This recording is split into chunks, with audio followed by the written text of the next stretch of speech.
professor, physician, epidemiologist. I am Dr. Sri Banerjee.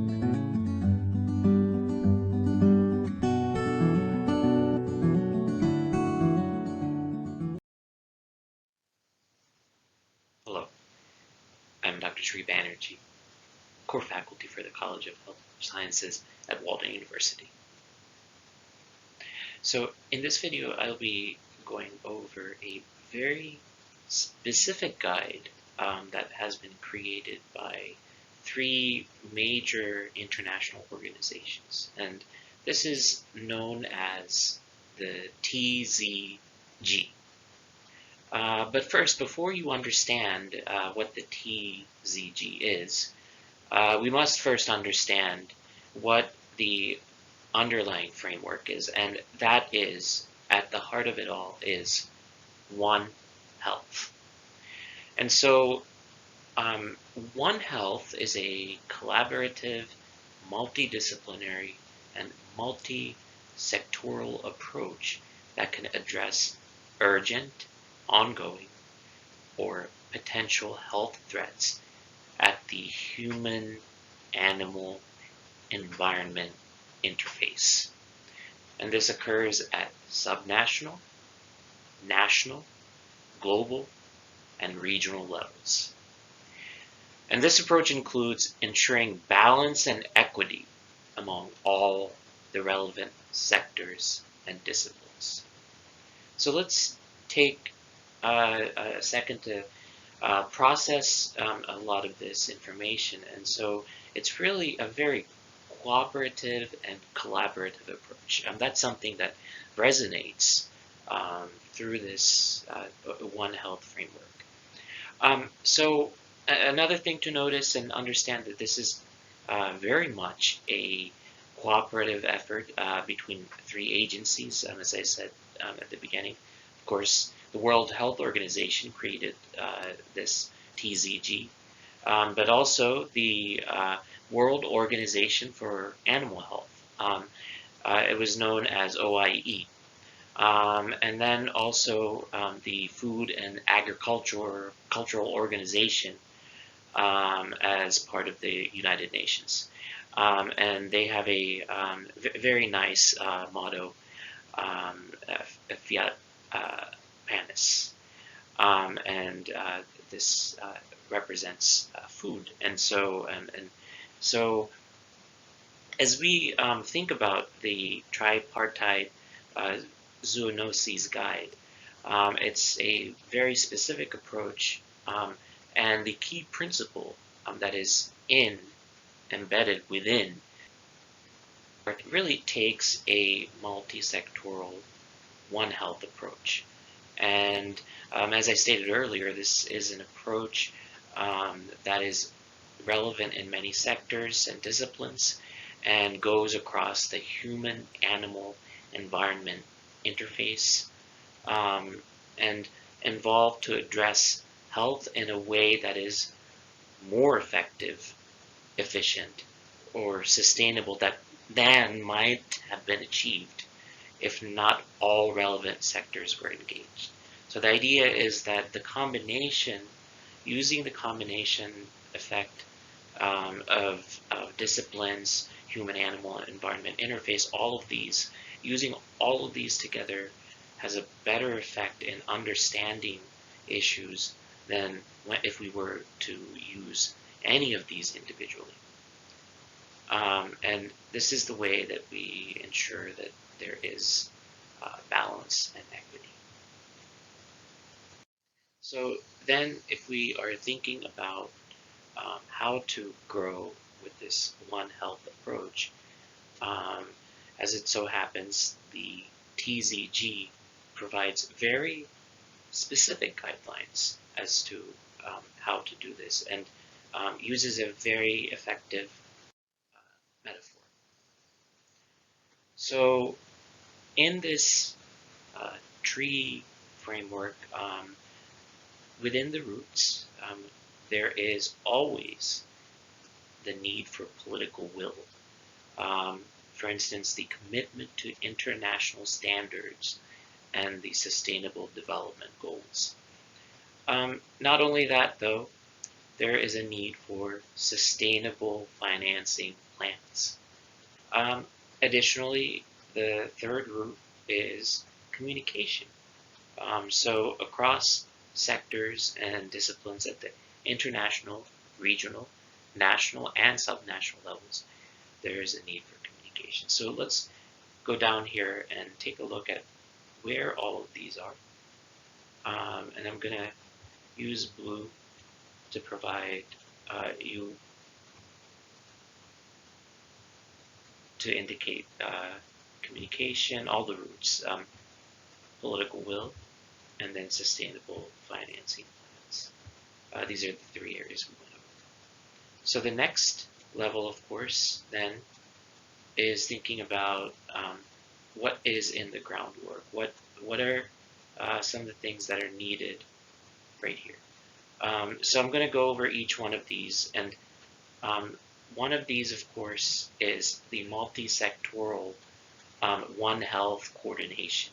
And this is right here on the right, the coordination effort. And then, of course, the frameworks and guidance. These are key as well when you're thinking about One Health. And so what are some of the specific frameworks and guidance that are available? These are the national multisectoral platforms and frameworks. Of course, there are some others that you could be thinking about. For instance, the WHO OIE operational framework for good governance at the animal-human interface. In fact, I think the World Bank has another good resource, good framework with operational. It's actually an operational framework for strengthening human, animal, and environmental public health systems. So that's another one to look at. And then for food insecurity specifically, there's one good one, policy guidance.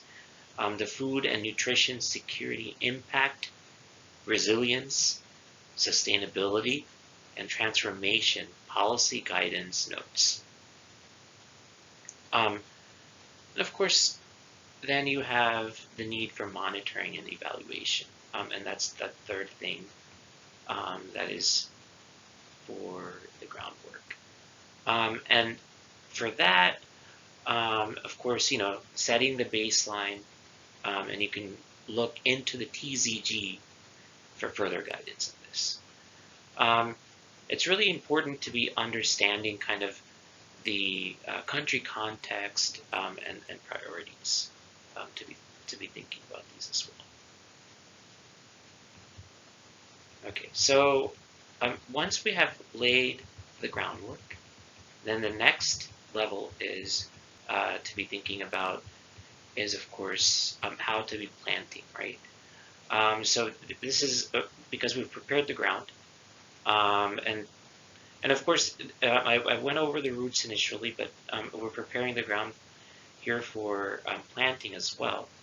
And so when you're planting, you have self-evaluations that you have to kind of go through.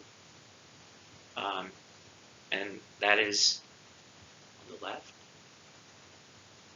And then, of course, if you're thinking about other areas, of course, self-assessment is important too. So planting and self-assessment are two areas where we do planting. And then so after that planting has taken place, of course, then you would be going over some risk profiling and further evaluations and assessments. So after planting takes place, when we're thinking about risk profiling, then you're thinking about the need to prioritize. And this is oftentimes challenging when you're thinking about all the different risks. So one such important tool that is available is the United States Centers for Disease Control's One Health Zoonotic Disease Prioritization Tool. This is known as the OHZDP, but Importantly, it really helps to see which one is most urgent and pressing. Um, Furthermore, there's further evaluations and assessments that are needed. And so one such assessment is the WHO's After Action Reviews. This is a vital resource. And then, of course, gap analyses are always important. And so OIE's, the PVS gap analysis. And then, of course, there is the FAO's Surveillance Evaluation Tool, the SET. And then Laboratory Mapping Tool, the LMT, and USAID's One Health assessment. So these are all very effective tools that I really urge you to take the opportunity to go and explore. And then, of course, kind of going up this tree, we've, of course, already gone over risk profiling and evaluation. Now that we've talked about the planting and further going up the trunk, now is what is all the fruit, the apples that are being that are bearing fruit.